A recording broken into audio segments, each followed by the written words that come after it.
Caloroga Shark Media.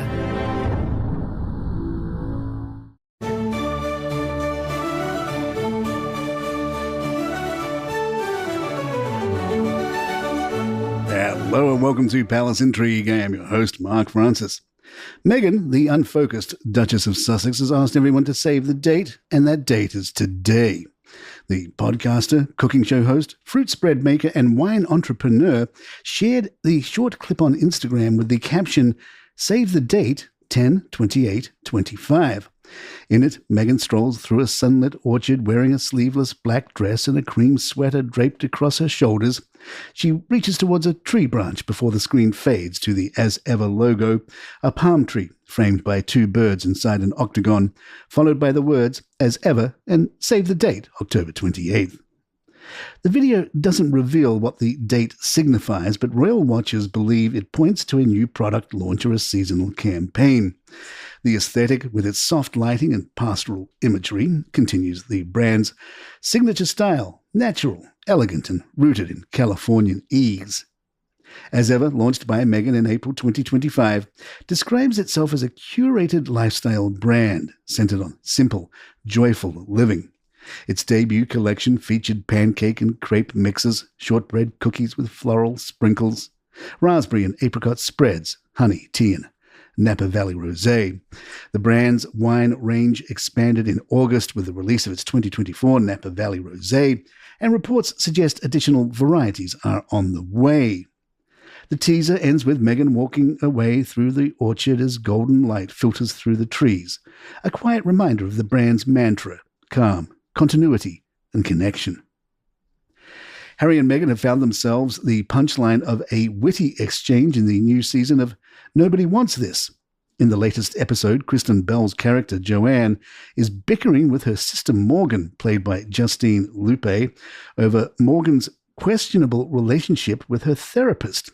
"Am I supposed to believe everything you say?" Joanne asks. "According to you, you could have been Meghan Markle." Morgan, clearly offended, snaps back, "I said I saw Prince Harry at a bar, and there was a vibe, okay? And there was a vibe."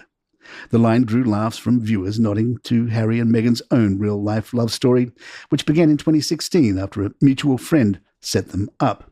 The Duke of Sussex later revealed that he first spotted Meghan in a friend's Instagram post, saying, "I was like, who is that?" The pair met for drinks, hit it off immediately, and soon jetted off to Botswana for their now famous camping trip. Reality Tea suggests Harry is urging Meghan Markle to take her foot off the accelerator as concerns grow that the Duchess's relentless workload could lead to burnout. According to reports, Harry has privately encouraged his wife to slow down, worried that her crazy schedules are leaving her exhausted and distracted from what truly makes her happy. An insider told Star that the Duke fears Meghan is burning out and losing sight of what actually makes her happy as she continues to build her growing business empire. The source described Meghan as working every angle she can to expand her empire, adding that she's determined to become a force in the lifestyle and fashion world, the next Martha Stewart with a touch of Kim Kardashian and a bit of Anna Wintour. Harry, however, reportedly believes it's way too much. As Meghan tries to get her message out there today, she might need a publicist, as her 10th publicist has quit. 10th. Another one bites the dust as Emily Robinson, a Los Angeles-based communications executive who joined the Sussex's Montecito team in June after a successful run at Netflix, has quit after only 3 months. Her departure adds to growing speculation that working for the Duke and Duchess is anything but easy. Robinson, who earned a reputation as a tough cookie during her time at Netflix, where she helped promote The Crown, was considered a high-profile hire. A friend told the Daily Mail it was her decision. She left a few weeks ago. She's not a quitter, so things must have been pretty horrible for her to go.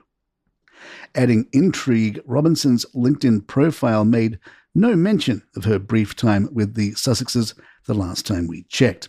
Her resume jumped from her senior publicity role at Netflix to running her own firm, Robcoms, which offers strategic publicity and marketing services for brand, film, and series campaigns. According to reports, Robinson's exit makes her the 10th publicist to part ways with the couple since their move to California. Only two former PR hands, James Holt and Miranda Barbeau, remain connected in new non-communication roles. Still standing are Liam Maguire, the couple's European Communications Director, and Meredith Maines, their Chief Communications Officer, both of whom met with King Charles Press Secretary Tobin Andrea in London earlier this year. While critics point to the steady turnover as evidence of a toxic workplace culture, a spokesperson for the Sussexes defended Robinson's short tenure, saying she oversaw project-based work for a very successful season of With Love, Meghan. We'll ask how they define very successful. Perhaps they mean widely mocked and not renewed. The resignation follows a string of PR headaches for the couple, including backlash to Meghan's Paris Fashion Week video, in which she was filmed driving along the Seine, mirroring the route taken by Princess Diana on the night she died. Former colleagues have painted mixed portraits of the Duchess.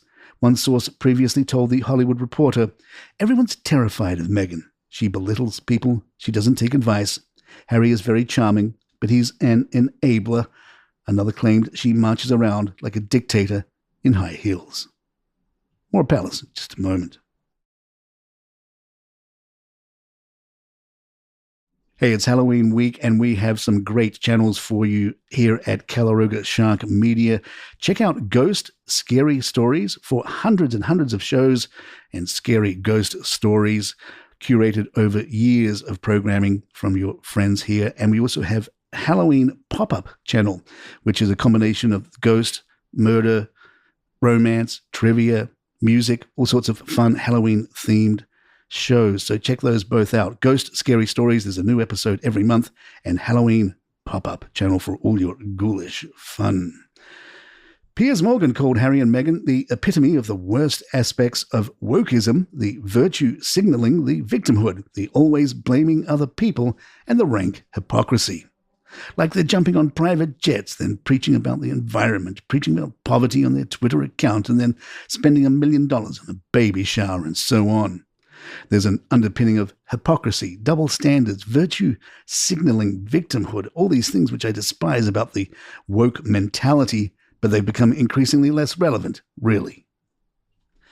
Meghan made a surprise appearance at Godmother's bookstore in Summerland near her Montecito home. The event, held to celebrate her friend Courtney Adamo's new book, was streamed live online and saw Meghan share new details about her family's daily rituals.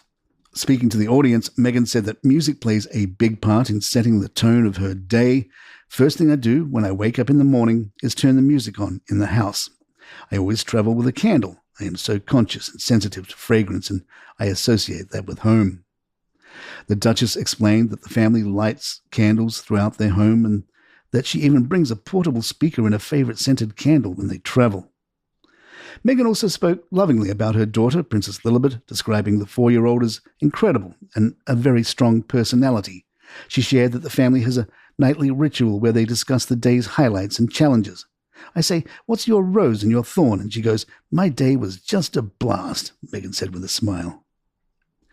Harry and Meghan are said to be leaning on Hollywood heavyweight Kevin Costner as they work to rebuild their standing in the entertainment industry. According to Radar Online, insiders claim the Sussexes have quietly turned to the Oscar-winning actor for introductions and advice as they attempt to re-establish themselves in key circles. The couple reportedly met Costner through charity events and have remained in touch privately. A source told the outlet, Harry and Meghan are well aware that their standing in Hollywood has slipped, and they're eager to rebuild it. They see Kevin as someone with real clout. Another insider added, Kevin's been incredibly kind and welcoming. He's reintroduced them to people who had distanced themselves. The report suggests the friendship has deeper roots, with Costner having long held affection for Princess Diana's sons. One insider described a protective, fatherly instinct toward Prince Harry, while a friend of the couple said they know Hollywood runs on connections, and Kevin's been guiding them through that world. The Sussex approach is said to be targeted, quiet, and centered on meaningful backing, focusing on long-term credibility rather than flashy headlines. On this day, where we've saved the date, we're sad to let the Sussexes know they've failed. And there you have it. Like to email us, our address is thepalaceintrigue@gmail.com. Please follow us on Spotify, Apple, or find us on Facebook and Instagram. Come by, say hi, leave a note, or leave a nice review if you're enjoying the show. I'm Mark Francis. My thanks to John McDermott. This is Palace Intrigue, and good times.